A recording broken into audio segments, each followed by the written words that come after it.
Star news टुडेमध्ये आपले सर्वांचे स्वागत आहे. आपण आता आलो आहोत अंबरनाथमध्ये प्रभाग क्रमांक 28.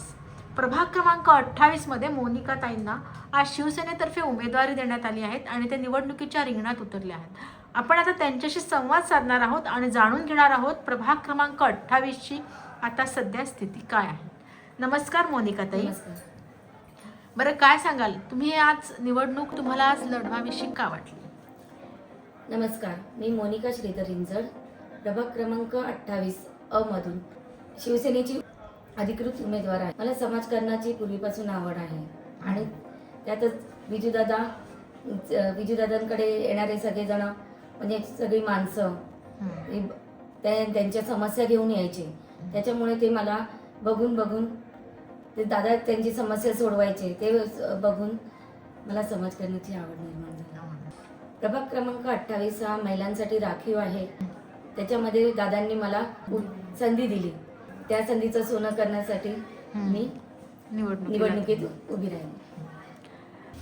बरं, आता तुम्ही प्रभागामध्ये फिरत आहात तर तुम्हाला साधारणतः तुमचा प्रभाग कसा जाणवला?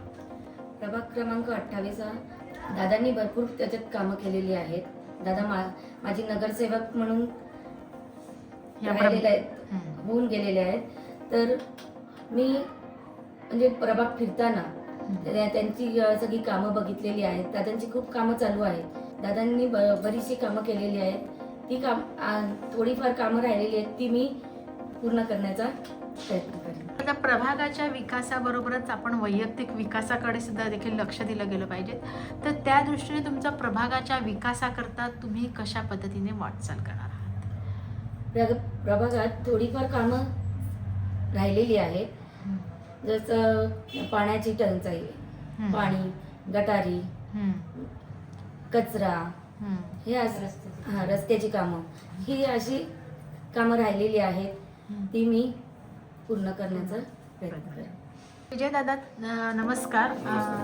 तुम्ही माजी नगरसेवक आहात, ह्या प्रभागामध्येच आहात.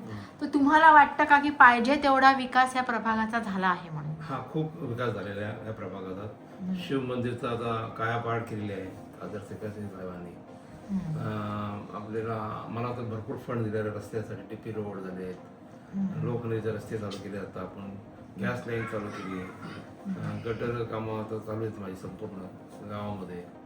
आणि आता आमच्या मार्फत आम्ही गोरगरिबांना घर बांधून दिलेले आहेत. माझ्या आजोबांनी सुद्धा फाशेबाजी लोकांना, पारधी समाज ह्या लोकांना सुद्धा घर बांधून दिलेले आहेत, जागा दिलेली आहे त्यांना. हे खूप कामाचा विकास आम्ही घराण्यात आहे. आणि आम्ही 50 वर्षापासून हा शिवसेना पक्ष चालवत आहे. तुम्ही समाधानी आहात का इथल्या प्रभागाच्या विकासावर? मी समाधानी आहे, खूप समाधानी आहे. बरं, आता ह्या वेळेस तुम्ही मोनिका ताईंना चान्स दिला आहे, त्या उभ्या आहेत निवडणुकीच्या रिंगणामध्ये. काय वाटतं तुम्हाला? खूप प्रतिसाद चांगला मिळाला. मुलीला, गरीब मुलगी आहे खूप. मला खूप वाटलं हिला उभं करावं. हिचं काम पाहिलं मी ऑफिसमध्ये. हमेशा डेली यायची माझ्या ऑफिसमध्ये मदत करायची मला कामाच्याबद्दल, आणि ते काम बघायची माझ्याकडून. आणि मग तिला ती संधी मिळाली म्हणून तिला मी साहेबांना एक रिक्वेस्ट करून त्यांना तिकीट देण्यात आलं. बरं, आता तुम्हाला काय वाटतं की तुमचा प्रभाग अधिक विकसित होण्यासाठी काय कसं करताय? आता माझ्या विभागात चांगले कामं झालेले आहेत. रिलायन्स परिसर आहे हा, लोकनगरीचा समजा रोडचे कामं आम्ही चालू केलीत आता. त्यांची गॅस लाईनची समस्या त्या पण आम्ही पूर्ण केल्या आता. पाण्याची सर्व समस्या ती पण पूर्ण होईल. रिलायन्समध्ये खूप परिस्थिती बिकट आहे. रस्त्यांची अवस्था बेकार आहे. तिथे पावसाळी पाणी खूप साचतं. त्याच्याबद्दल आता आम्हाला त्याचा पूर्ण विकासच करावा लागेल. ते डीपी प्रमाणेच आम्हाला सर्व काम चालू करायचे. बरं, आता ह्या प्रभागामध्ये मेन समस्या ही पाण्याची जाणवते आणि तशीच घनकचऱ्याची जाणवते. काय वाटतं तुम्हाला? पाण्याची खूप समस्या आहे, कारण पाणी हा येतच नाहीये. आता MGPकडे आम्ही गेलो होतो. पाणी टाकी मंजूर झालेली आहे. जागेचे उपलब्ध नसल्यामुळे टाकीचं काम थांबलंय, पण ते लवकरात लवकर चालू होईल आणि बारकोपाड्याच्या पाण्याची समस्या दूर होईल. आणि घनकचरा आता नगरसेवक निवडून गेल्यानंतर सभागृहामध्ये प्रश्न मांडणारच, घनकचरा का नाही होत, त्याबद्दल ते समस्या सुटून जाईल सर्व.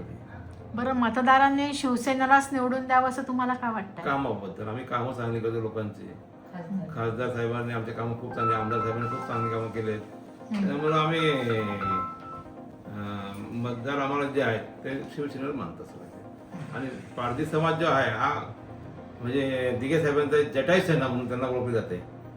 आणि भटका समाज जो आमचा आहे त्यांना गोंदी समाज म्हणून म्हणतोय ते एकतर्फे शिवसेनेलाच मदत करतात सर. तुमचा प्रभाग एक साधारणतः म्हणजे सर्व धर्म हे आहेत, समभाव. समभाव आहेत, सर्व धर्मातली लोक इथं राहतात आणि ह्या सर्वांना न्याय देणं पण तेवढंच आवश्यक आहे. नाही तर तुम्ही काय सांगाल त्याच्यामध्ये कसं तुम्ही- नाही तर आम्ही सर्वांना देतो. आता मी रिलायन्समध्ये गेलेला असताना बुद्ध विहारचा विषय माझ्याकडे मांडला त्या लोकांनी. आम्हाला माझं बुद्ध विहार नाही आहे तर मी त्यांना शब्द दिला आहे का मग तुम्हाला मी लवकरात लवकर बुद्ध विहारचं जागा उपलब्ध करून देतोय. त्यांची समस्या मी दूर करणार आहे आणि त्यांना म्हणजे खुश करणार असं माझं मनातली इच्छा पूर्ण होईल असं वाटतं मला. नमस्कार वंदनाताई. नमस्कार. बरं, आता तुम्ही विजयदादांचं काम संपूर्ण सवयून बघतातच आहात, तर ते राजकारणामध्ये आहेत, सामाजिक कामामध्ये आहात, तर तुम्ही एकूण काय सांगाल की त्यांच्या कामाबरोबर आता महिलांच्या पण काही समस्या असतात की त्या समस्या शेवटी महिला आहे, महिलांजवळच महिलांसमोरच बोलू शकतात, तर तुम्ही एकूण कशा पद्धतीने आतापर्यंत दादांना सहाय्य केलं आहे आणि देखील महिलांना पण सहाय्य केलं, काय अनुभव आलेत तुम्हाला? या राजकारणामध्ये मी आधी माझ्या सासऱ्यांना बघितले. ते राजकारणात नव्हते पण समाजसेवा करत होते. माझे सासरे जयराम शंकर पाटील आणि नंतर मोठे दीर माझे निवडून आले 2095 साली.